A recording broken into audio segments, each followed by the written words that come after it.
Do you want to learn the tricks that top leaders use to get the most out of themselves and their teams? Well, Naftali Hoff is here to help. Lead to succeed. Picks the brains of top leaders to learn about their challenges, insights, and best practices. Here's Naftali. Hello, Lead to Succeed Nation. It's Naftali Hoff, and welcome to Lead to Succeed, episode 92. This episode is sponsored by the Impactful Business Leadership Mastermind.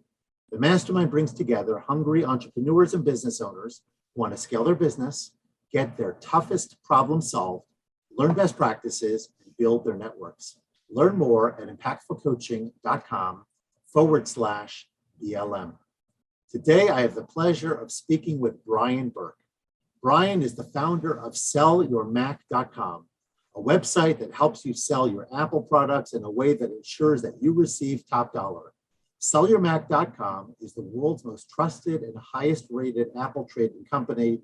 SYM has paid out $46 million plus and has helped over 100,000 customers. And of course, it's ironic that here I am interviewing Brian with my Android. So, Brian, glad to have you on the show today. Welcome. Thanks for having me. By the end of the call, we're going to get you onto the Apple platform. I don't want to show it off. It's not that nice a phone, but it's not an iPhone. That much I can tell you. Anyway, I think the Mac folks. We can get into your this, kids I'm and sure. wife have iPhone? Oh, they do, and they mock me. You can't share any videos then because they all look terrible when you send them back. And they mock me endlessly about the quality of my camera and all the other stuff. But I got started. I went from BlackBerry to Samsung, and that's kind of where I got stuck. So I've been an Android user ever since. But maybe, you made a big leap from BlackBerry to Samsung. So now we're going to have one more leap to iPhone. Yeah. Anyway, that is a longer conversation, and it's always nice to talk to a friend of a friend. I know we were connected by a good friend, Brian Wallace, also from the wonderful city of Cincinnati. And congratulations on being the Super Bowl champion runner-ups. 2 years after, I think you guys were in last place, which gives hope to my perpetually bad New York Jets, who the only team I think we ever seem to be able to beat are the Bengals, but that's a different conversation. That's funny. It is funny. And, football. Maybe if Gary Vee takes them over, he'll do something. Maybe. If we can find a quarterback 1/10 as talented as yours, maybe we will have a chance. But in the meantime, we're here to talk leadership and talk business and all that good stuff. So I'd love to hear about your backstory. Sometimes people show up online and they look super successful and they've sold $46 million worth of product, to people, 100,000 customers all throughout the world. And we kind of think of them as a finished product who've been super successful all the way through. We'll talk about your biggest challenge and failure later, because that's important for us to understand. Plenty of that. I'm sure. So think about that one, because that's an important question too. But for now, just curious, how did you get into this? What's your background, specifically within entrepreneurship? And of course, more specifically yet, with Mac products. I feel like I was practically born an entrepreneur. I've been buying and selling products since I was a little kid. It technically started with jewelry sales on the sidewalk around age 10. And then jewelry, not lemonade. Jewelry, not lemonade. No, there's not good margins in lemonade. There isn't good margins, but I've never seen a kid selling jewelry on the curb. So I'm curious to know about that. I was doing it on the curb. I was doing it at camp. I was doing it at school. I figured I would sell it anywhere I possibly could, and I have never been shy about it. But jewelry was not my passion. It was just something I learned early on. And then when I was 13, I used my bar mitzvah money to start buying and selling stocks. And I really had a knack for learning about technology stocks. So that was something I really learned about arbitrage sales. And then I quickly transitioned to Audi car parts. I was a super big Audi fan by the time I got my license. And I found that you could buy stuff online and resell it in other forums and make really good money.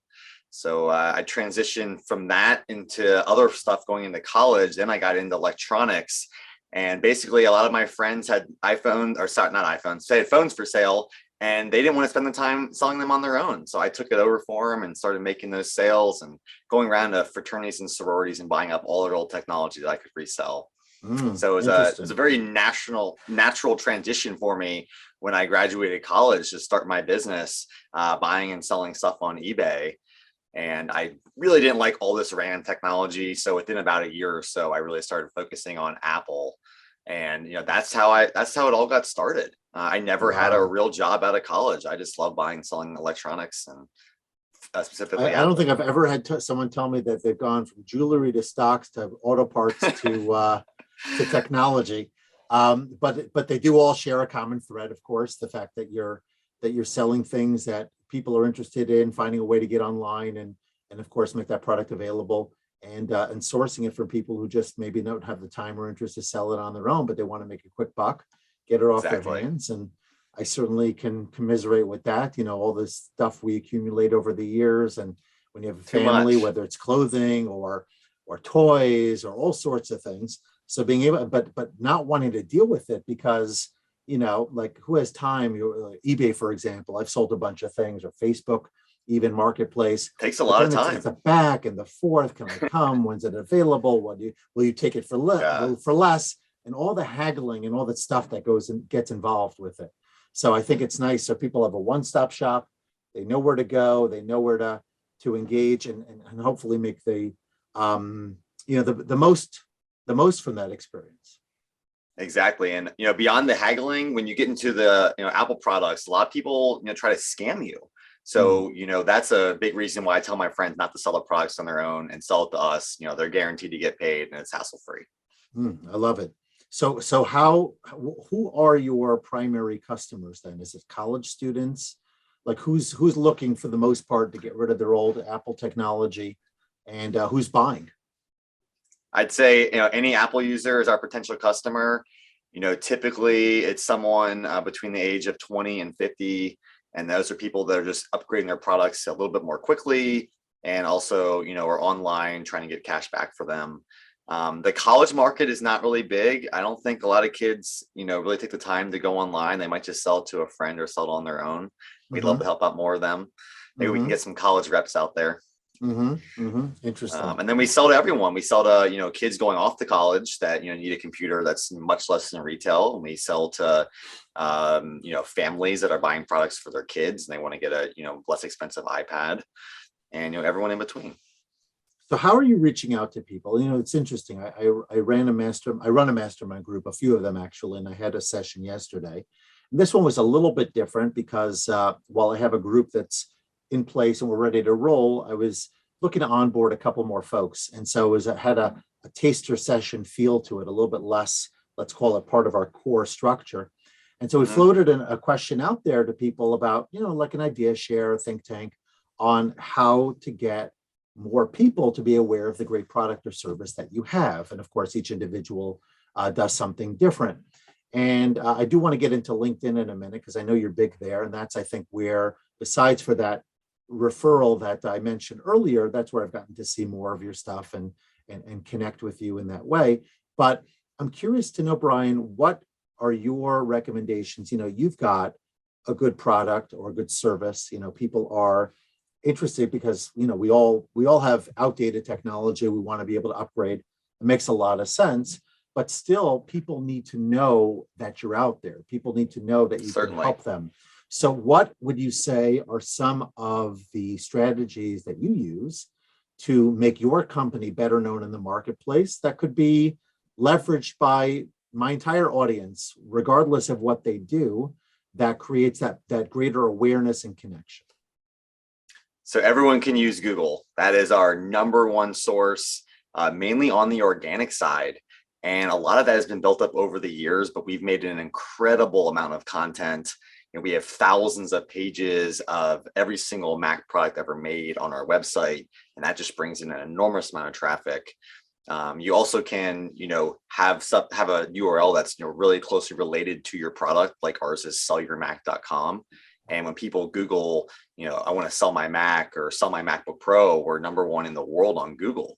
So that's just brought a tremendous amount of traffic our way. And, if you're not ranking right away on Google, you can use Google Ads.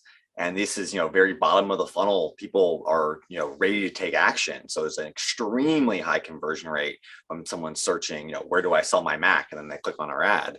So I would tell people to use Google everything they can, both creating content and on the ad side. And you mentioned LinkedIn. Obviously, I'm getting a ton of business off LinkedIn. Just got a message literally right before our podcast of someone that saw my Apple post today that wants to trade in their gear.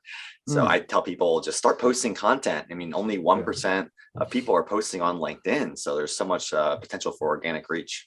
Yeah. So I'm curious to know, how do you, because there's a wide range of, even those who are posting on a more regular basis. I see some people, they'll get, and myself included, a handful of likes, a handful of engagement, relatively speaking. And then you have some people, I saw one post today that was only a few hours in. Granted, it was related to Ukraine and all the challenges going on right now. Just in full disclosure, we're recording this just a couple of days after the Russian invasion.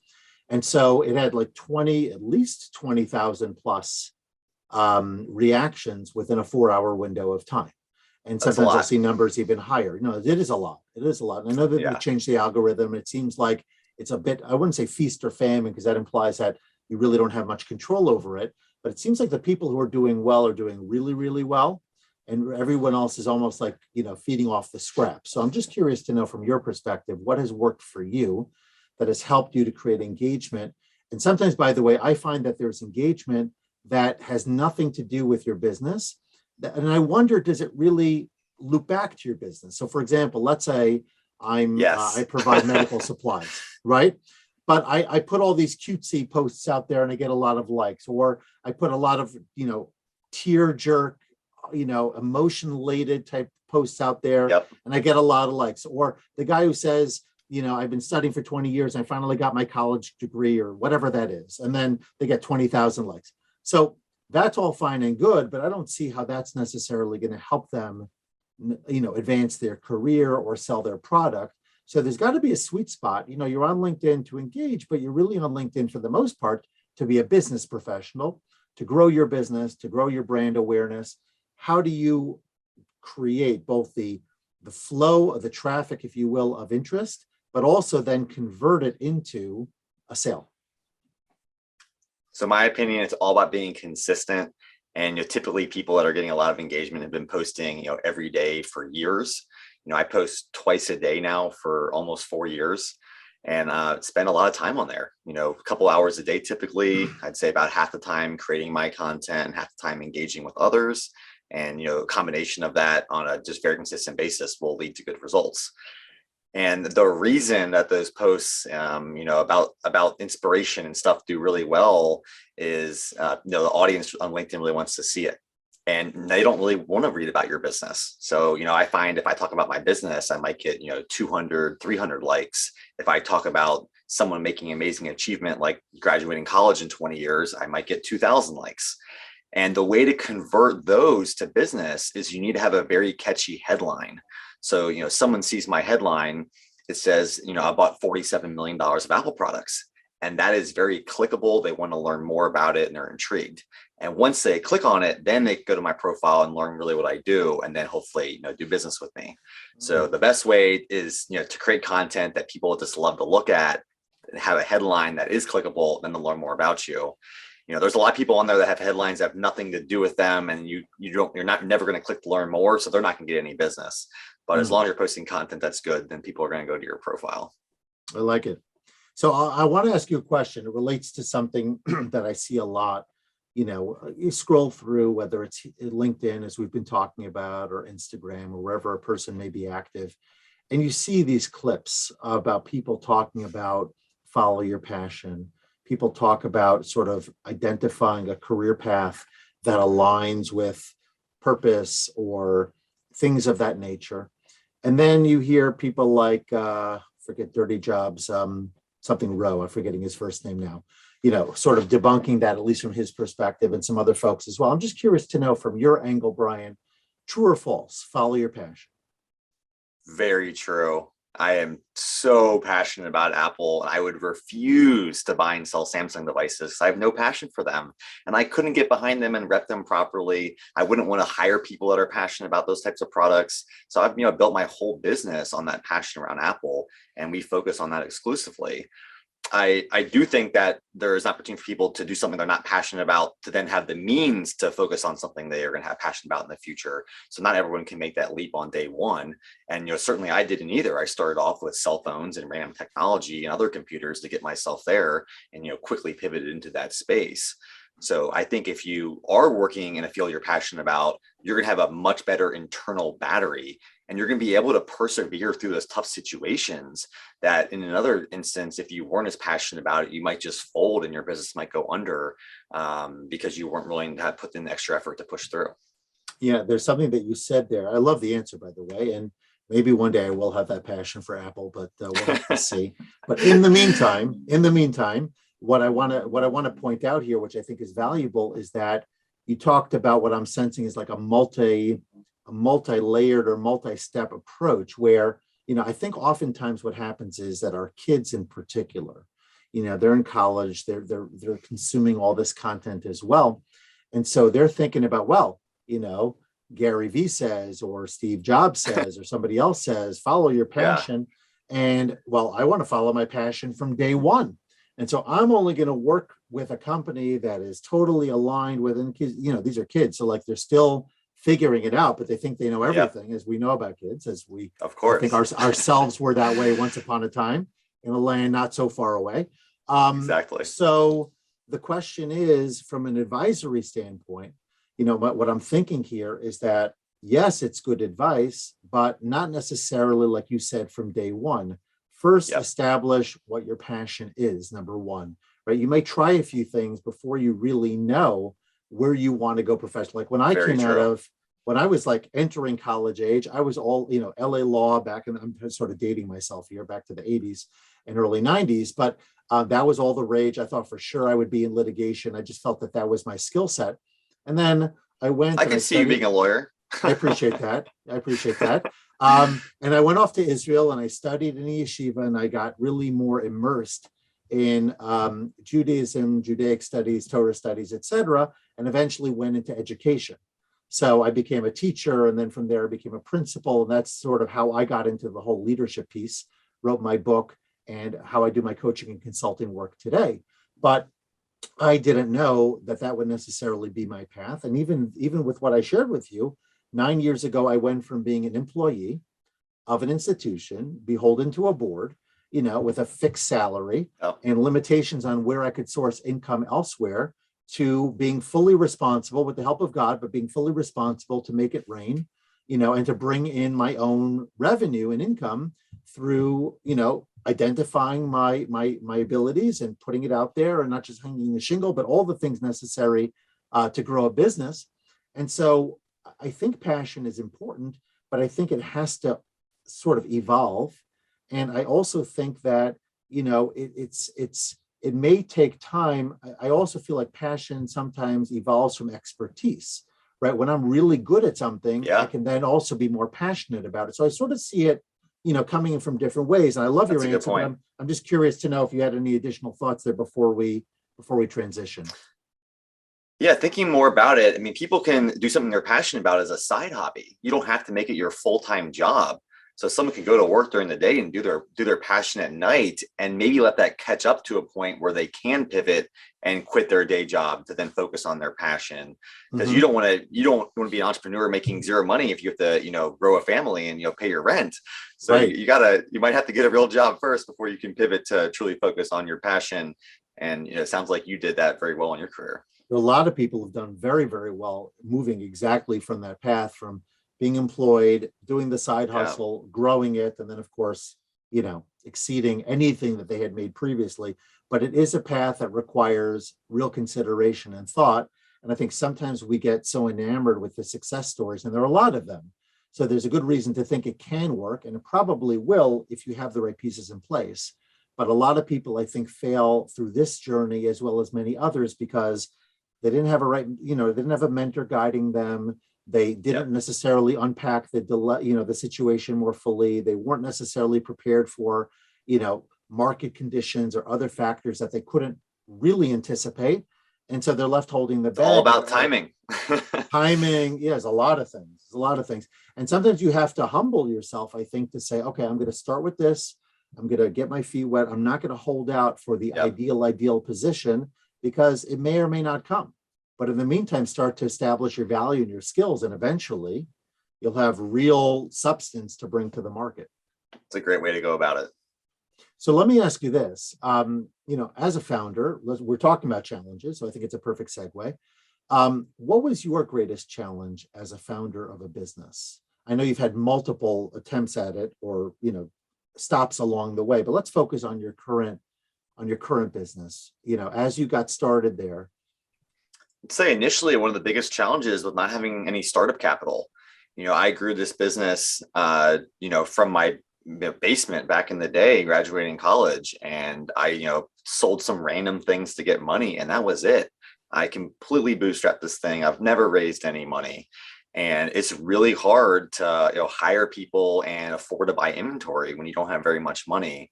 So I had to scale the business very organically, and that certainly held back our growth in the early years. And even today, just trying to buy very large lots of Apple computers, we're constrained by our line of credit and other funds that we have available. So it's not a bad way to do it. It's okay to grow organically, but it is a very big constraint on the business. So make sure you know what you're getting into. Businesses require a lot of capital for inventory and other things like that. Right. And you mentioned one other thing that I'd like to probe a little bit more as well, Brian. And I don't know how much hiring you've been doing very recently, but everyone I talk to, nonprofit, for-profit, people are just struggling to find people, people that will work for them, whether it's because of all the loans and other monies that were made available through unemployment. A lot of folks, I think, felt kind of, cushy there for a while. They didn't have to do anything, and they were still getting money coming in. And now I'm trying to find quality people, and I can't do it on a regular basis. So I don't know if it's a struggle you've had, but I'm curious to know how you feel employers can differentiate themselves besides for pay. Pay is obviously a factor that people look at, but what else would you advise? It's not enough anymore. Whatever it is, it doesn't seem to be enough, right? But besides for that, even when people pay more money, they're not finding necessarily the people that they want. So what advice would you give to other business owners that want to find good quality people and stick out in a crowded market where everybody seems to be looking for good people? We rate all our hiring ads to talk about the passion for Apple that we're looking for. So those people see that, and there's not many businesses that focus on Apple. So if you've been an Apple fanboy or fangirl your whole life and you like tinkering with Apple products, very natural fit to come over and work at Sell Your Mac. So we actually have not had any problem hiring. We just hired someone last week, and we found him on the day one of posting our hiring ad. The number one place I recommend hiring right now is Indeed.com. And they have a really nice AI form that you fill out, and you're finding matches immediately after you've kind of completed that. So, for your business, you basically, say what you're looking for, then it asks you to rate these resumes. And then after you've done that, the people are just, flooding in basically on here, and you pay per resume, and you get a ton of really good potential people. Oh, that sounds good. Yeah. And I know a lot of recruiters that are doing it, I guess you'd say the old fashioned way. So it's a bit of a dance, but yeah, finding people online, I think is more and more popular. Let's go another suggestion too is I think people are really, flaky if you don't get them right away. So, when there's someone that you think you might want to hire, you have to just jump on it because they're getting inundated with other opportunities. And, you wait one more day, they might be gone. So you gotta act quickly. Yeah, no, I think quickly. It's true. I think people who are there are getting grabbed up like nothing. Yes. So what would be a piece of advice, Brian, if you're mentoring a new leader, somebody who's walking through, let's say 10, 15, 20 years behind you career-wise, considering their youth, the situation of the current marketplace, the experience you've had, what would be a piece of advice that you would share with such a young emerging leader? It's someone I'm looking to bring up as a high potential person. I would recommend they really focus on learning and grit. And if they have the grit, they'll be able to get through anything that comes their way. If there's a tough situation at home or at work, they'll be able to fight through it.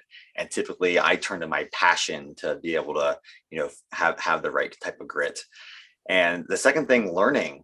is if you're not a lifelong learner, you're obviously just going to fall behind at this point in time. The world is moving way too fast for someone to stay still and get stuck in their old ways. So if you're not keeping up with, technology and new business ideas and, what's on the forefront, ultimately you're going to fall behind. And, looking out like 10, 15 years from now, we're going to live in such a different world. If you're not willing to change and learn, you're going to kind of be left behind, and you won't have those jobs that are, forward thinking. And then, go out a couple more decades, there's going to be so many jobs that robots can do. If you're not willing to be super creative and, think differently, I think you're going to be out of a job. Sure. Yeah, no, that's great advice. I do hear often how the best CEOs and the most successful leaders read a ton. I don't read as much as I should, but I do listen to audiobooks in the car all the time. It's interesting because this book, which I've written, looks like I guess the background makes it hard to see. It blurs out. It blurs out, so I have to unblur. But it says "Becoming the New Boss." At least you can see my name at the bottom there. Anyway, it was written for new leaders. I haven't yet made it an audiobook, and I keep saying to myself, well, if that's how I consume content, then I better make sure. You need to. You have a good voice. You could read it. I appreciate it. No, I know that I could. I just never did, and I think I got to put it on my bucket list, maybe for the summer. One more suggestion for audiobooks. Go ahead, Are you please. familiar with an app called Blinkist? I'm not. Go ahead. It's like every major business book condensed down into 15 minutes. It's like the cliff notes of business books, and typically they're read by a professional reader, but you also could have the opportunity to read your own on there. And that is my number one way to consume books. You have a 1-minute intro. You could decide you don't want to listen to it if you don't like that.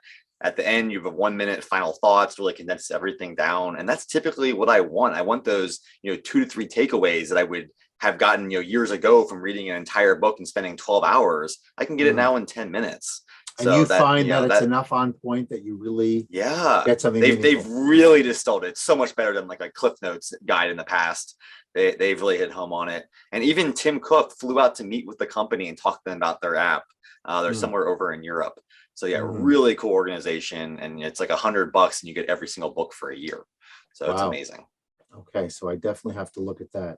All right. So now you can read 2 books a day. at the least, yeah, because I'm in the car.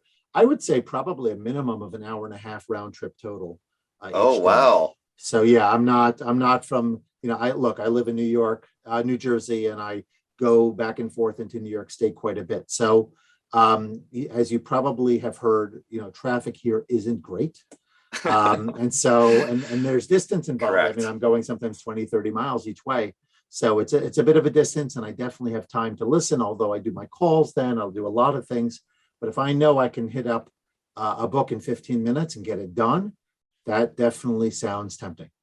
So I'm going to let me throw out a book idea. I'm curious if you listen to it. It's called The Ultimate Sales Machine by Chet Holmes. No, I've got a few sales books in my library. I've got some Grant Cardone. This dude is a sales genius. He worked under Charlie Munger of the Berkshire Hathaway Company, and he was growing over 100% a year for like a decade in a row. I mean, It was incredible. Okay, so you've given me some homework here, which is good. I try to learn a little. I try to learn a lot from my guests, and all your listeners now can download. No, I know. I'm being selfish. I'm not even thinking about them, but no, of course, everybody. We certainly want to learn and grow, and that's why we're here. So my last question for this segment, and this is a question I ask all of my guests, is what would you say, Brian, was your biggest failure? I know we've all had challenges. We learn from those challenges, hopefully, and of course, as I bring really, really quality people onto the show, I want to remind my audience all the time that nobody that you see that is successful started that way, right? Every winner was once a beginner, and we misstep along the way. We often learn from those failures, and that sometimes prompts my greatest success. The book I mentioned before could never have been written had I not had multiple missteps, especially as a head of school. And so curious, Brian, what your biggest failure looked like and how have you grown from it? I think from an outside-in perspective, our biggest failure as a company was probably our largest time we got scammed. this is about a decade ago, but it really, really hurt me as a business person, and it was super hard to overcome. We got scammed for about $250,000. And Wow. this was all the profit that I had built up in the first 4 years of my business, and I lost it overnight. Mm. And I was in a dark place. It was super, super hard to kind of push through at that point. I mentioned grit and perseverance earlier. I mean, when something like that happens, you could have all the grit in the world, and it's still hard to push through. And I didn't see it coming. And I wired money to someone overseas that had Apple product for me, and they scammed me. But before that, they were a good person on the internet. They had a real company. I had a friend that knew them. Everything checked out. And so there was really no way that I saw that I could have avoided it. Mm. And now I only do large purchases on my credit card or PayPal, and I'm willing to pay the fee to cover it. It's kind of my insurance plan. So that's Yeah. hasn't happened to me like that ever again. But that lesson just, taught me a lot. You can do all your research and you can still lose, and that can happen to anyone in life. But I think it And sounds like the bigger lesson here, if I may jump in. First of all, I was Sure. going to talk about your grit comment earlier, because I do teach about growth mindset and grit all the time. And we didn't fully unpack it, but I think anyone who's familiar with Angela Duckworth and her TED Talk, or just the general issue of being, like you mentioned, to persevere through challenge. That's really in its Yeah. core what grit is about. But I think, it sounds to me, what I would take away hearing your story, I can't tell you what you took away, but from my vantage point, the idea that you kept going, that you whether it's a matter Exactly. of faith in a higher being, faith in yourself, whether it's just knowing that for every one of these big punches in the gut, there are going to be many, many more opportunities to do the right thing and to benefit from the value that you are contributing to the marketplace and beyond. That can keep a person going, even with a setback that is as profound as the one that you described. It was that willingness to keep going and to know that there was something better for me, going forward.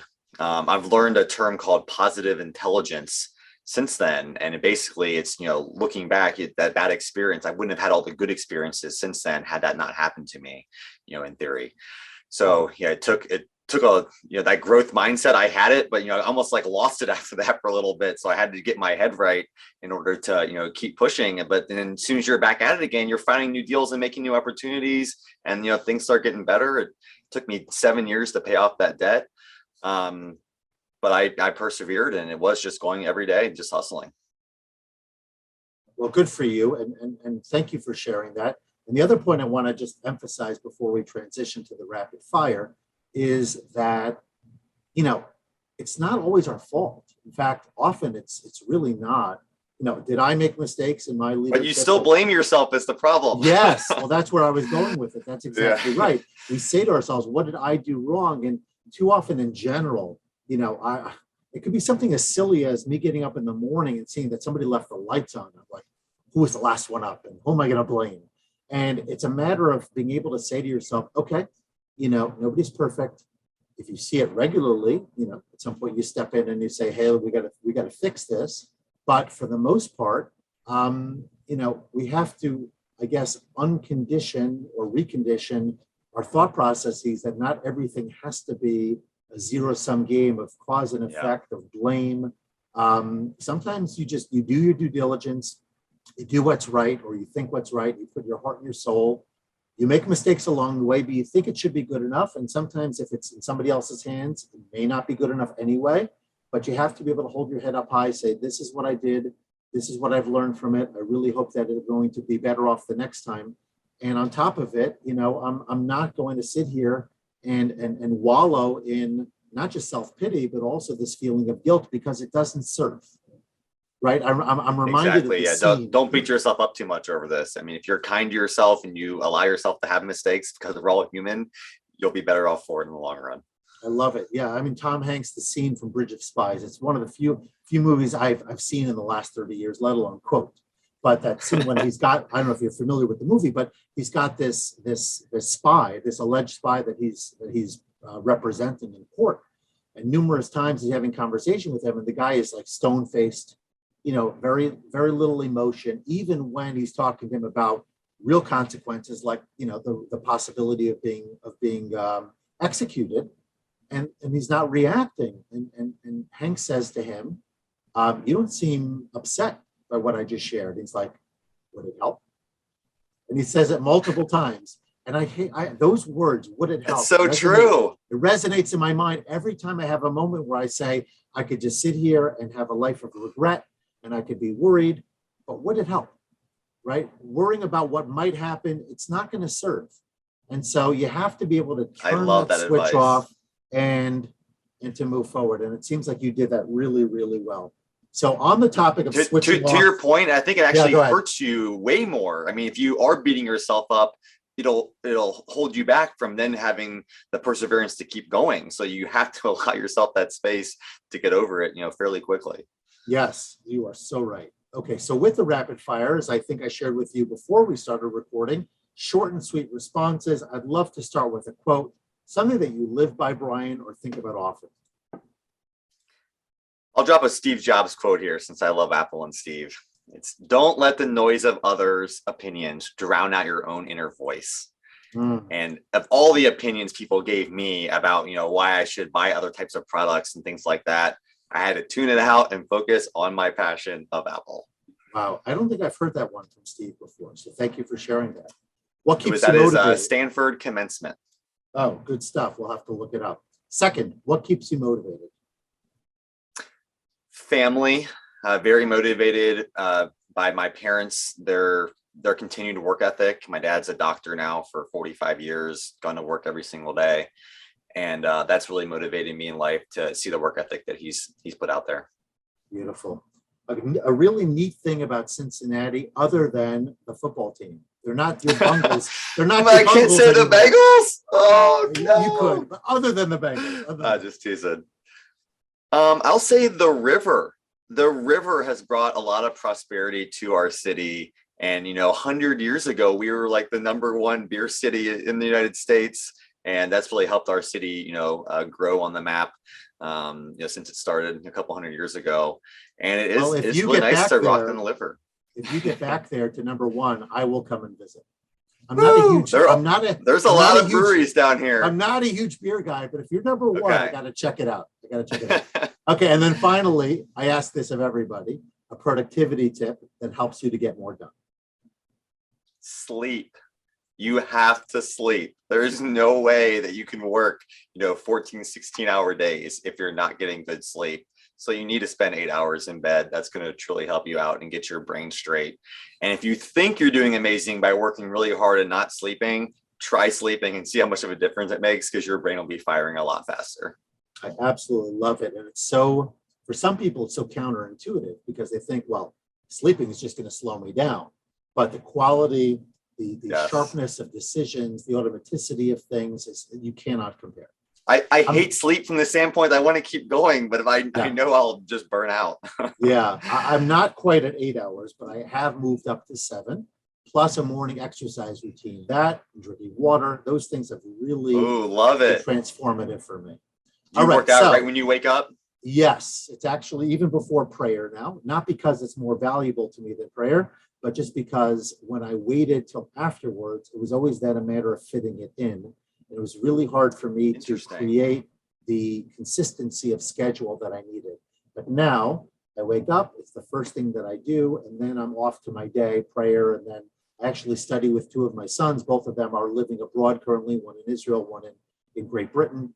So we have morning study time where they're like 5-7 hours ahead of me. I get that in, and then I'm really, as they say, off to the races. That's great. You guys have 3 time zones going at once, studying together. Well, That's we're not incredible. studying together, but it is interesting because literally I'll hang up with one and the other one will call me and we'll have the next study session. So it's a blessing. It's a blessing to have kids. It's a blessing to have kids that you can stay connected with and to be able to study something like your, religious or traditional values together on a daily basis. It creates consistency, it creates a sense of purpose, something you're working towards. And just look, and it's an excuse to connect with your kids on a regular basis. Great excuse. I love it. Yeah. So tell us, you've given us so much, Brian. How can Lead to Succeed Nation, everybody who's consuming this content and your message today, find you, connect with you, and of course, buy Mac products. The best way to find me and connect with me is absolutely on LinkedIn. If you search for Brian Burke, I'm the only guy wearing a blue bow tie on there. And my handle is Brian the Mac Man. So very easy to find me there. And if you want to pop over to my website, it's sellyourmac.com, sellyourmac.com. And you can use my personal promo code MacMan for a bonus on there. Love it. Okay. So, Brian, like I often wrap up by sharing with my guests, how much they've given. You've shared a ton. I've enjoyed the conversation immensely. But the selfish part of me just wants one last nugget. So please leave us with a final lesson. Wow, so many lessons out there. I would say focus on your passion. That will truly allow you to have the grit and perseverance to push through in life. But make sure you have the means to do so ahead of that, as we discussed. Yeah, absolutely. Well, recording this on a Friday, so I'm going to wish you a Shabbat Shalom. And thank you so much for being with me today. Excuse me. And definitely looking forward to developing this relationship further. Thank you, Brian, and best of luck with everything. Thank you. Bye, listeners. Bye-bye now. Thanks so much for listening to this episode and for investing in yourself so that you can lead to succeed. Before you go, don't forget to subscribe, rate, and review the show. Your feedback gives the show more social proof and encourages more folks to listen.